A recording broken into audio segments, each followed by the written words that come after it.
This parable about a man left robbed and beaten on the side of the road to Jericho is one of the most familiar of Jesus' stories. The phrase Good Samaritan is not only familiar to Christians, but probably just about every Australian. Along with the prodigal son, this is one of the remnants of Christian faith that our secular society has chosen to hold on to. Perhaps at some level, our society has understood that it would be dangerous to let go of these two stories, that we would lose something of our identity and perhaps something of our humanity. The challenge for preachers, though, is how to present this story one more time without just repeating what everybody already knows. And as I thought about that this week, I realised that repeating what everybody already knows about this story is not such a bad thing. This story has literally changed the world. And because we live in a world that has been transformed by this story, we don't see how profound the change has been. It is in the air we breathe, and like the air we breathe, we don't even think about it. We assume that we have an obligation to care for people in need when we cross their paths.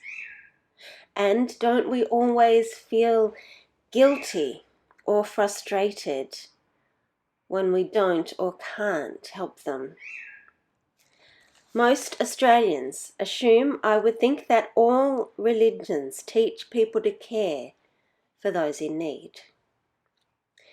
Now that may be true of modern religions, but not those religions that were known to Jesus and the authors of the New Testament. To the Greeks and Romans of the first century, compassion was definitely not seen as a virtue and was often seen as a weakness. This completely changed with the spread of Christianity. By the mid-4th century, the empire was officially Christian, and the story of the Good Samaritan had begun doing its work. An emperor called Julian came along, someone who had seen deep hypocrisy in the ruling Christian classes of his that he'd grown up in. And he had therefore tried to return his empire to its former glory with the worship of their old pagan gods. Now, in seeking to re-establish paganism, he simply assumed that charity had always been part of Roman religion. And he was shocked when he spent time with the few remaining active pagan temples and found that the priests did not engage in acts of charity, that they had never seen charity as part of their religious duty, and had never urged the people towards acts of charity. He thought he was turning his back on Christianity, but found that in fact he was trying to make pagan religion more Christian. These are his words, translated into English, of course.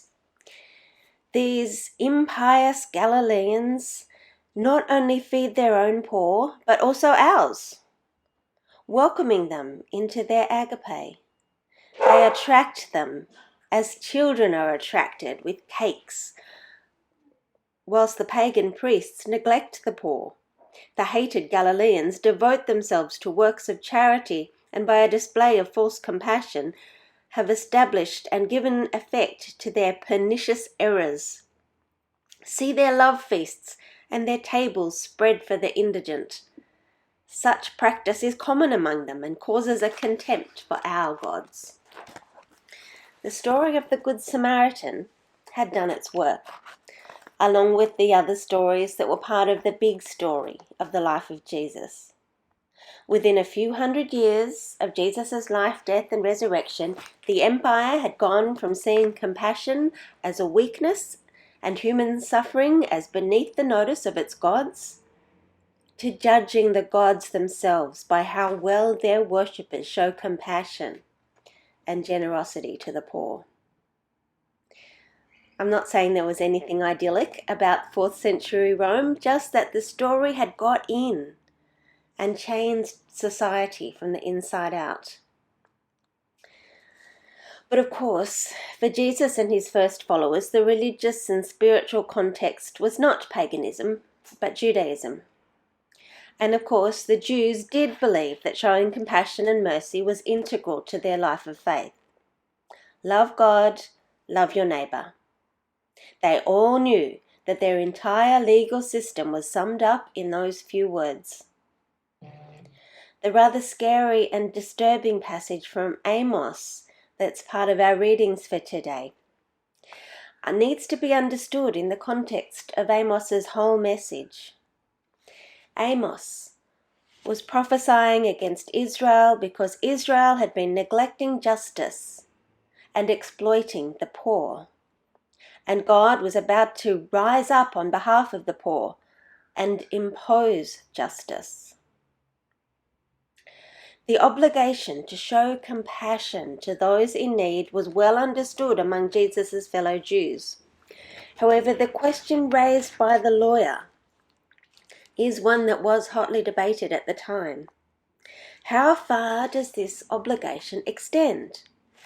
Who exactly is my neighbour? They knew that they should consider all fellow Jews as neighbours, and their scriptures clearly taught them to treat struggling foreigners living among them with kindness. But what of people beyond their borders? What about people groups that they had traditionally seen as enemies, like the Samaritans? Surely not them. What if they were away from their homeland, as they all had been as they all would be, after 70 AD, when their homeland was taken from them?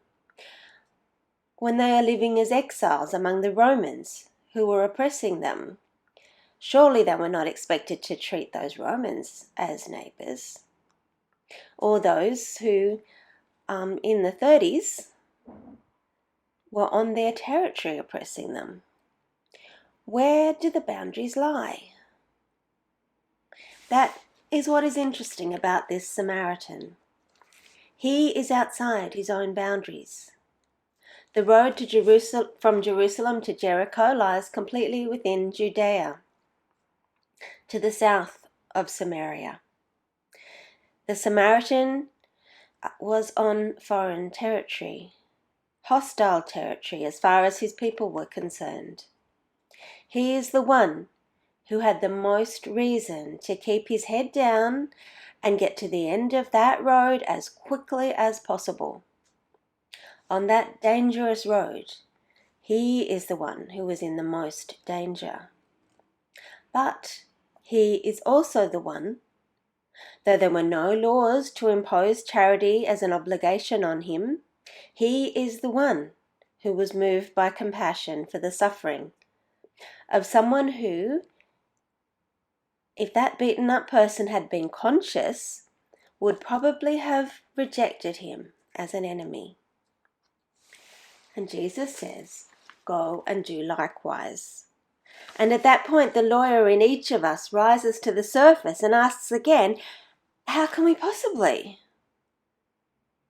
We are all aware, especially in our time, of mass media and social media. We are so aware of all the needs of the world. We cannot give to every worthy charity. We cannot help every broken person we pass on the street. What is it exactly that you're asking from us, Jesus? You see, when we're asking those questions, we're asking Jesus to give us another law. Tell us what our obligations are. Lay it out clearly so we know exactly what you expect.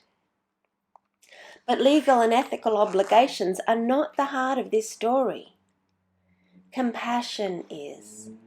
Pity is.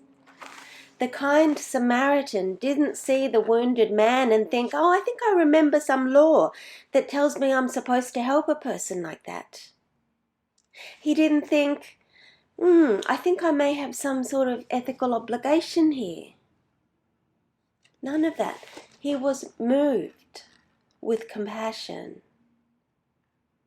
He saw in the wounded enemy a human like himself, a human body like his, only broken, a human life like his, only just barely alive, a person with human aspirations like his, only those aspirations had been dashed, someone with human bonds of family and friendship like his, only now this man is in danger of dying alone, far from anyone who loves him or even knows him.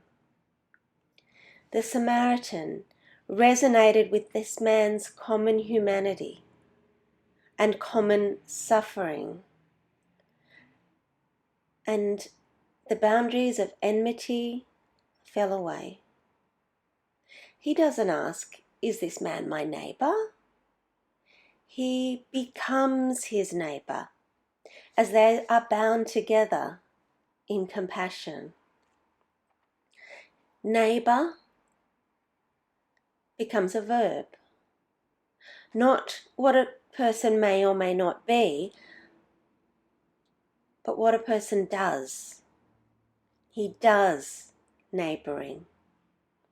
One of my favorite podcasts is called How to Citizen, where the word citizen is imagined as a verb, not a noun that can be defined in terms of who is in and who is out, but a verb, an action, where the focus is on how each of us can citizen well. Jesus is doing the same thing here with the word neighbor.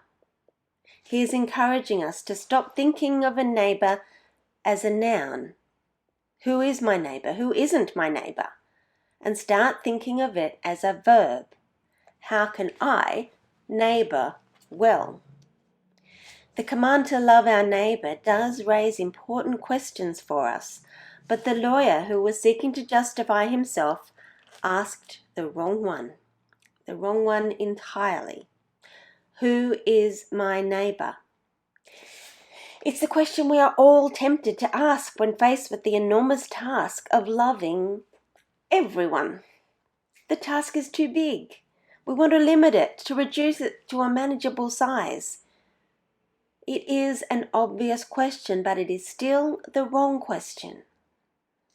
A better question is, what does it mean to love my neighbor? What does it look like? Jesus answered this better question with this story. Loving our neighbor involves acting out of pity and compassion when we see someone in need.